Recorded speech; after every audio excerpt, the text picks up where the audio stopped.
Hey, I'm Dorothy with Crazy for Crust and welcome to my kitchen. Today I'm crazy for carbs because we're making dinner rolls. These are fluffy potato rolls. They are absolutely soft and delicious. Oh my gosh, just smelling them, I just want to I just want to eat the whole thing. I just love dinner rolls so much. Why are carbs bad? Carbs aren't bad. We love carbs, right? Okay, you're all saying yes? Great, so I can eat 4? Perfect. You're totally gonna want this recipe. It's a simple, quick, fast, fluffy potato roll that's perfect to go with salads or soups. It's perfect all year long. You could even turn this into a bread or make sandwiches out of it. They're so easy to make. If you've never worked with yeast before, have no fear. You guys, I've become an expert at working with yeast and it's so easy and simple. I used to be super scared of it. Before I started blogging, I never ever made anything homemade with yeast. I always just bought stuff at the store. And once I started working with yeast, I was scared at first, and I used to use Active Dry, and now I use Rapid Rise or instant yeast. And it's so simple.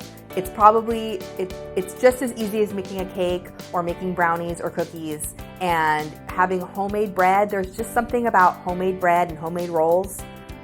So delicious. Skip buying it at the store, make them at home. We're gonna start with 1 cup of all-purpose flour in our mixing bowl. And we're gonna add yeast, sugar, and salt. Now you can do this by hand and just stir it if you want. It just will take longer. Using an electric mixer makes it go faster because the dough hook is powerful enough that it needs it in about half the time that you would have to knead it by hand. But you can totally do it by hand. It's just gonna take you a little bit longer. I'm gonna whisk the dry ingredients together. Now the beauty of using Rapid Rise yeast or instant yeast is that you don't mix the yeast with the wet ingredients, right? We put it in with the dry ingredients. So now we just need to assemble our wet ingredients and heat them to between 120 and 130 degrees. So I'm gonna add milk and water and butter to a measuring cup, and then I'm gonna heat it in the microwave, probably about 1 minute to 1.5 minutes. It depends on your microwave. But you want to heat it until the mixture is about 120 to 130 degrees. So how do you know that your mixture is between 120 and 130? Well, you can just test it by thinking hot bath water, which is what I used to do until I discovered the wonder that is the instant read thermometer. ThermaPen's my favorite one. It's a little bit more expensive. You can't get it on Amazon. It's linked in the comments below. But you can use any sort of instant read thermometer, and that's going to tell you exactly what the temperature of your liquid is. Now, the butter is not going to completely melt when you're heating this, and that's totally okay. Now, this is a potato roll, so we need some sort of potato in there. For me, I like using the instant potato flakes because I can have those in my pantry and I can make this anytime that I want. Add the wet mixture into the dry ingredients we whisked together earlier, and then you're going to mix that for about 1 minute. Just let it get wet and combined. Scrape the sides of the bowl occasionally. And then you're gonna add 1 large egg and 1 more cup of flour. And go ahead and keep mixing for another minute or so. And then add 1/3 cup of flour. Once you add the 1/3 cup of flour, go ahead and just let the mixer go. It will sort of form a ball in the mixer, not a cohesive one, but you'll see that it starts to change and move as it mixes. You might need to add a little bit more flour if you need to, but if you were to touch the dough at this point, it's a teeny tiny bit tacky. That's exactly how I like it. It's a nice soft dough. Flour a surface. It can be a cutting board, your counter, but I like to use a large cutting board and I dust it with plenty of flour. Add your dough. Dust it with a little more flour, and then we're gonna start the kneading process. And we're gonna knead for probably about 4 minutes, and this is with using a dough hook. So if you're doing this by hand, it's gonna take a little longer. Just add more flour as needed. Make sure to dust your hands with flour so that if it starts to stick. And you're gonna just work the dough and knead it until it kind of forms into a ball.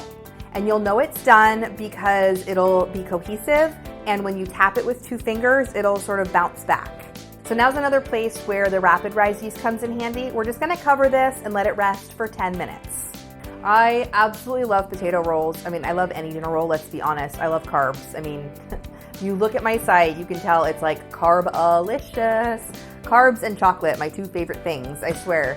If I could have dinner rolls or bread with every meal, I totally would. So it's been about 10 minutes, and now you can see it's kind of puffed a little bit. It's had time to rest. And now we're just gonna form our dinner rolls. This is gonna make 12 regular sized dinner rolls. If you wanna make 24 smaller ones, totally go ahead. You're gonna want to spray a 9 by 13 inch pan with cooking spray.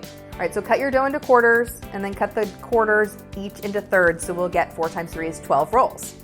Pick up each piece of dough, roll it into kind of a ball and place it into your pan.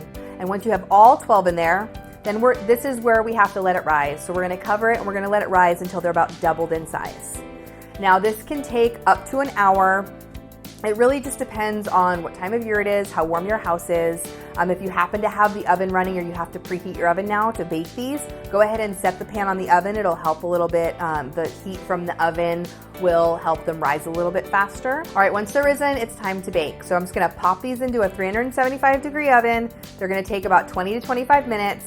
I like to rotate the pan halfway through because the back of my oven tends to cook faster and I want all the rolls to get nice and golden brown, so I rotate them halfway through. Dinner rolls are amazing. I mean, I try to only serve 1 carb at every meal, but if we're having salad for dinner, then it's totally fine to have dinner rolls, right? Or sometimes we're having soup. My daughter doesn't love soup, so I'll say, but there's dinner rolls, and then she'll be like, okay, fine, I'll have like 3 bites of soup and I have 4 rolls. Feel free to ask me any questions in the comments below. I will answer them. I know that it's scary when you're working with yeast at the beginning, but making your own homemade rolls is totally worth it. I need a taste. I'm gonna grab one here out of the pan. Oh my gosh, look at how fluffy those are inside. Fluffy, soft.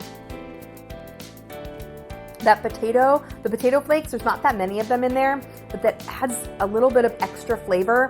It's not like potato, it's just more like this softness that it adds to the rolls. These rolls are perfect. I hope that you enjoy them as much as we did. I may have eaten the entire batch at one meal. Okay, so I'm gonna go make another batch because we don't have any left for dinner while you watch the next video.